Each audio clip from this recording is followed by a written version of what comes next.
जी हाँ दोस्तों, नमस्कार। मैं आपका अपना अखिलेश कुमार यूट्यूब चैनल आपका हार्दिक स्वागत एवं अभिनंदन करता है। आइए मैं क्लास 12 के फिजिक्स के में कुछ और महत्वपूर्ण बिंदु या पाठ के बारे में अध्ययन करते हैं। आइए मेरे साथ जुड़े रहिए। मेरे चैनल यूट्यूब चैनल को सब्सक्राइब एवं लाइक शेयर जरूर कीजिएगा। आइए करते हैं। तो फिजिक्स के प्रथम पाठ का नाम है विद्युत आवेश तथा क्षेत्र, इलेक्ट्रिक चार्ज एंड फील्ड। अब इसमें जो हम आज पढ़ेंगे कि वैद्युत क्षेत्र की तीव्रता किसे कहते हैं। वैद्युत क्षेत्र की तीव्रता किसे कहते हैं? तो वैद्युत क्षेत्र के किसी बिंदु प्रति एकांक धन परीक्षण आवेश पर लगने वाले बलों को हम उस बिंदु की वैद्युत क्षेत्र की तीव्रता कहते हैं। इसे वेक्टर से व्यक्त करते हैं। वैद्युत क्षेत्र के किसी बिंदु पर प्रति एकांक धन परीक्षण आवेश, यहाँ पर ध्यान रखने योग्य बात है कि धन परीक्षण आवेश होना चाहिए, क्यों नॉट। धन पर लगने वाले बलों को हम वैद्युत क्षेत्र की तीव्रता कहते हैं। इसे वेक्टर से प्रदर्शित करते हैं। अब आइए हम देखते हैं कि वैद्युत क्षेत्र की तीव्रता होती क्या है। तो वैद्युत क्षेत्र की तीव्रता यही हमारी वैद्युत क्षेत्र की तीव्रता है। ये जो रेखाएं हैं, ये रेखाएं ही हमारे वैद्युत क्षेत्र की तीव्रता है।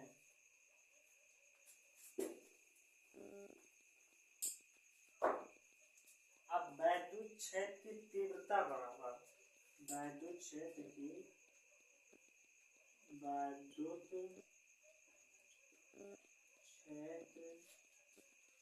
तीव्रता बराबर तीव्रता यानी कि वेक्टर ई बराबर F vector upon Q not. वैद्युत क्षेत्र की तीव्रता बराबर एफ वेक्टर अपॉन में क्यू नॉट। अब वैद्युत क्षेत्र की तीव्रता का विमा व मात्रक, वैद्युत क्षेत्र की विमा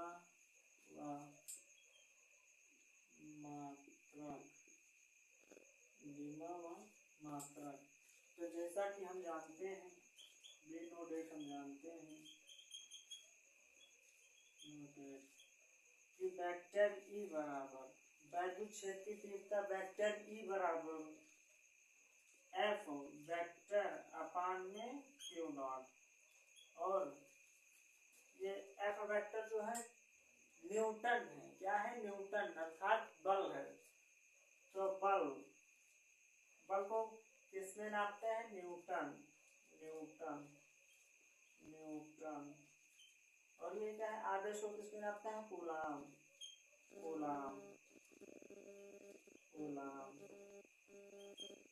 तो ये हमारा न्यूटन प्रति कूलाम, ये हमारा मात्रक है। अब इसी के आधार पर इसके हम बीमा भी निकालेंगे। कैसे? बल का बीमा क्या होता है? तो बल की बीमा N/L/T की घात -2।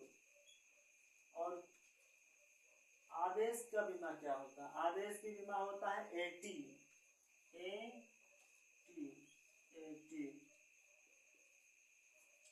अब इस T को यहाँ पर जोड़ देंगे, N/L/T की पावर -2 प्लस 1। अब जो A जो हमारा है ये नीचे प्लस में है। अब इसको हम ऊपर ले जाएंगे तो ये हमारा इनवर्स अर्थात -1 हो जाएगा। तो ये हमारा A इनवर्स हो गया। तो इसका बीमा क्या होती है? वैद्युत क्षेत्र की बीमा N/L/T की घात -3 A इनवर्स A की घात इनवर्स ये बीमा है, ये मात्रक है। ये इसका मात्रक है।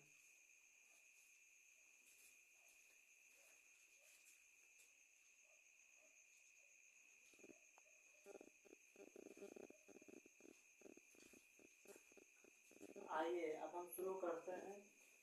बिंदु आवेश के कारण विद्युत क्षेत्र की तीव्रता। कोई एक बिंदु है, उसके बिंदु के आवेश के कारण उस पर विद्युत क्षेत्र की तीव्रता कितनी होती है, आइए उसके बारे में हम पढ़ते हैं। तो देखिए हम इसको बताते हैं। तो माना प्लस क्यू कूलाम का एक आवेश, माना प्लस क्यू कूलाम का एक आवेश किसी ऐसे माध्यम बिंदु O पर स्थित है जिसका प्रावैद्युतांक K है। आवेश प्लस Q का उत्पन्न वैद्युत क्षेत्र बिंदु O से r दूरी पर एक बिंदु P स्थित है। ये बिंदु P, इसी पर हमें वैद्युत क्षेत्र की तीव्रता ज्ञात करनी है। तो ज्ञात करनी, तो आइए ज्ञात करते हैं। माना एक धन परीक्षण आवेश स्थित है, तो सबसे पहले इसको इसे मानते हैं Q0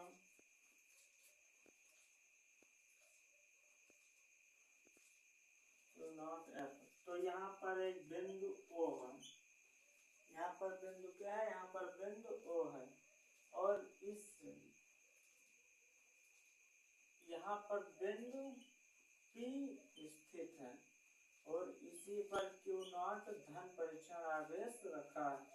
यहाँ से इसकी दूरी है स्मॉल r, इस बिंदु की दूरी है स्मॉल r। देखिए बिंदु O है, तो ये बिंदु O है, और यहाँ से कुछ दूरी पर एक धन परीक्षण आवेश स्थित है, एक आवेश यहाँ पर स्थित है। अब ये P बिंदु पर, यहाँ पर P बिंदु पर वैद्युत क्षेत्र की तीव्रता हमें ज्ञात करनी है, और यहाँ O बिंदु O बिंदु P के बीच की दूरी है स्मॉल r, इसके बीच की दूरी क्या है, स्मॉल r। अब आइए हम अतः बिंदु P पर आवेश के कारण विद्युत क्षेत्र की तीव्रता, अतः P बिंदु पर विद्युत क्षेत्र की तीव्रता, विद्युत क्षेत्र की तीव्रता। तो वेक्टर E बराबर F वेक्टर अपान में Q0 अथवा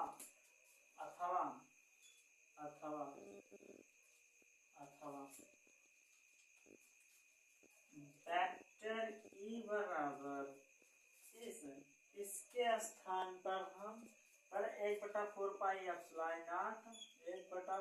पाई एप्सिलॉन नॉट के Q अपान में R न्यूटन प्रति कूलाम, Q अपान में R न्यूटन प्रति कूलाम,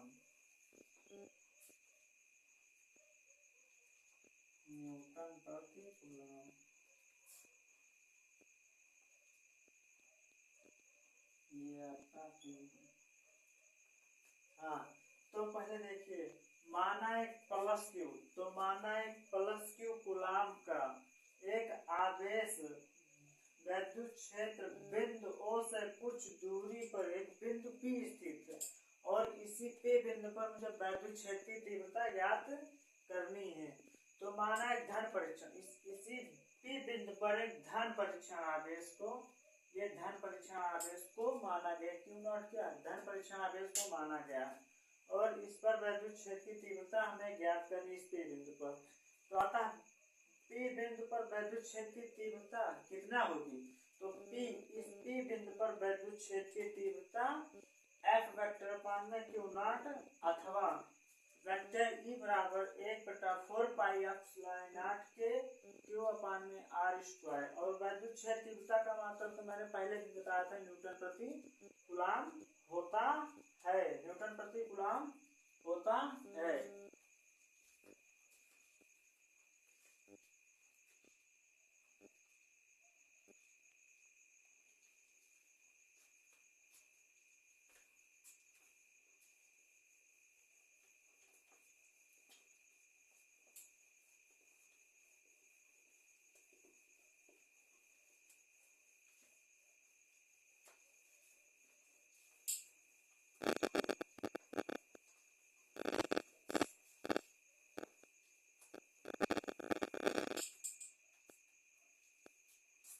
आइए अब बताते हैं वैद्युत द्विध्रुव किसे कहते हैं। वैद्युत द्विध्रुव, वैद्युत द्विध्रुव, वैद्युत वैद्युत द्विध्रुव, वैद्युत द्विध्रुव, वैद्युत द्विध्रुव, वैद्युत द्विध्रुव किसे कहते हैं। यदि परिणाम में तो समझ, यदि यदि परिणाम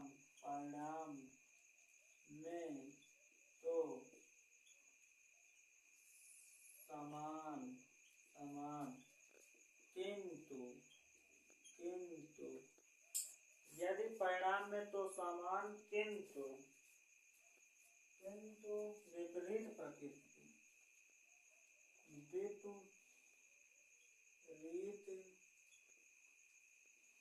प्रकृति के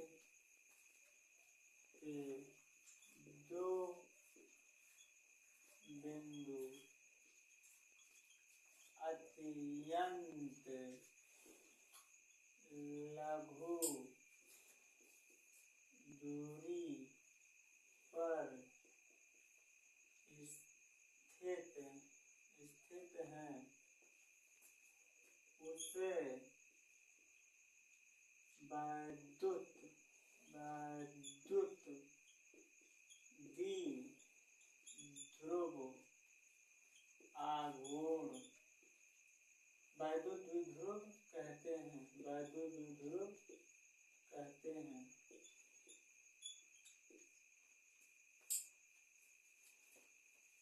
अब वैद्युत द्विध्रुव किसे कहते हैं।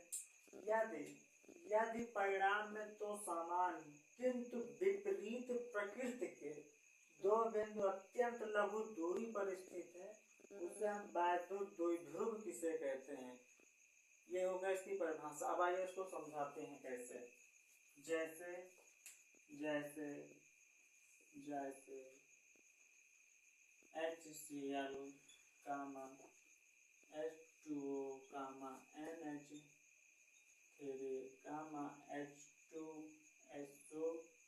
H2SO4 आदि। जैसे देखो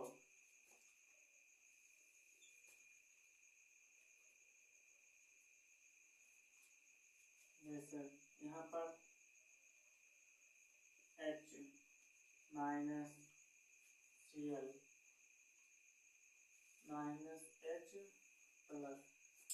H प्लस Cl माइनस, ऐसे H2O माइनस H2SO4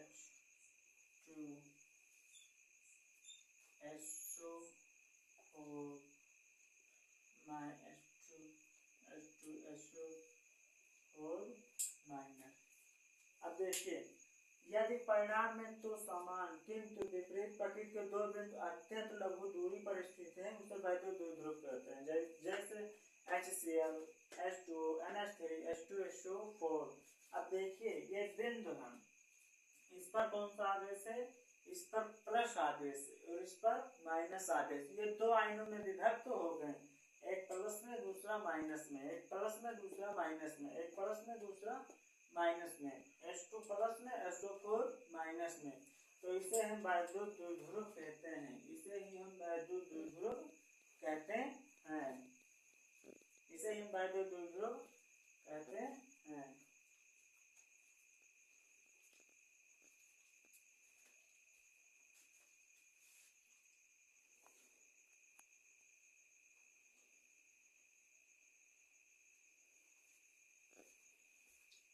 वैद्युत द्विध्रुव आघूर्ण किसे कहते हैं? किसी एक आवेश तथा दोनों आवेशों की बीच की दूरी के गुणनफल को हम वैद्युत द्विध्रुव आघूर्ण कहते हैं। किसी एक आवेश तथा दोनों आवेशों के बीच की दूरी के गुणनफल को हम वैद्युत द्विध्रुव आघूर्ण कहते हैं। वैद्युत, वहां पर हमने बताया था वैद्युत द्विध्रुव किसे कहते हैं, तो वहां पर दो ध्रुव होते हैं, एक माइनस होता था, दूसरा प्लस होता था। अब यहाँ पर आघूर्ण आ गया है, एक शब्द क्या कहना है? आघूर्ण। तो वैद्युत द्विध्रुव आघूर्ण किसे कहते हैं यहाँ पर? तो किसी एक आवेश तथा दोनों आवेशों के बीच की दूरी के गुणनफल के वैद्युत द्विध्रुव आघूर्ण कहते हैं।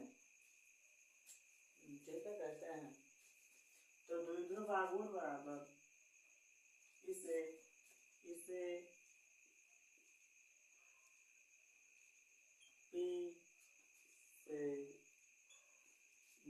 व्यक्त करते हैं। तो वैद्युत द्विध्रुव बराबर वैद्युत द्विध्रुव आघूर्ण बराबर द्विध्रुव आघूर्ण यानी कि टाउ बराबर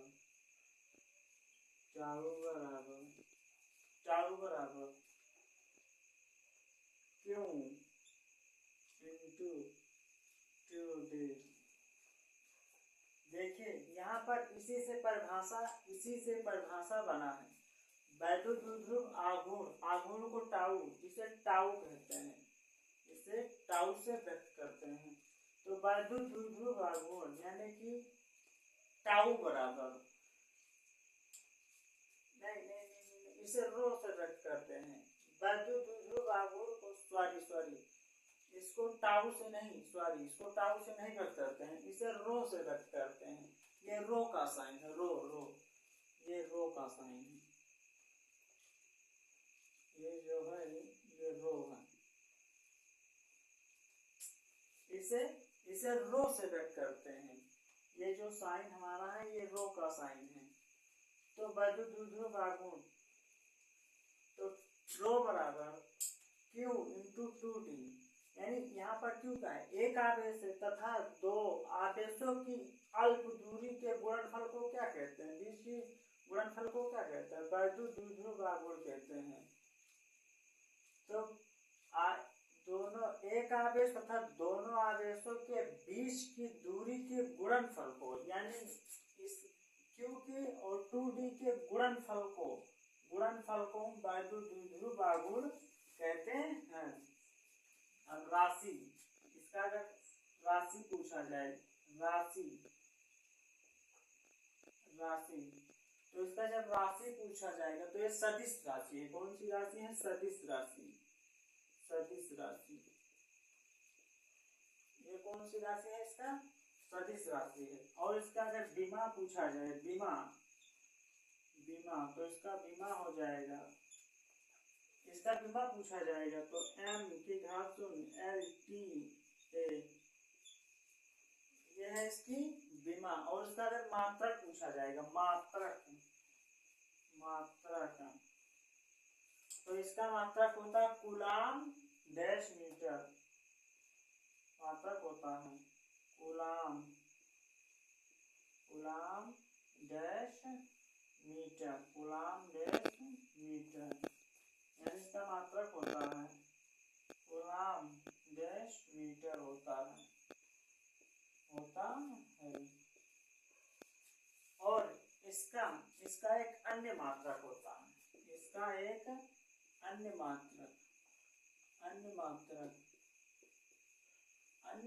मात्रक एक डिवाई होता है। इसका एक अन्य मात्रक क्या होता है? डिवाई।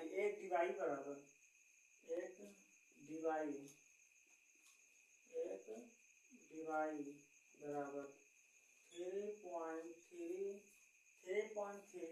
गुणे 10 की power minus 30 coulomb dash metre होता है।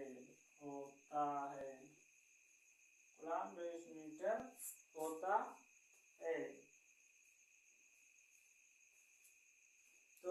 आई होप ये वीडियो आपको समझ में आ गई होगी।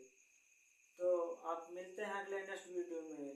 इस वीडियो को ज़्यादा से ज़्यादा शेयर कीजिए और लाइक कीजिए और वीडियो को सब्सक्राइब जरूर कीजिए। धन्यवाद। जय हिंद।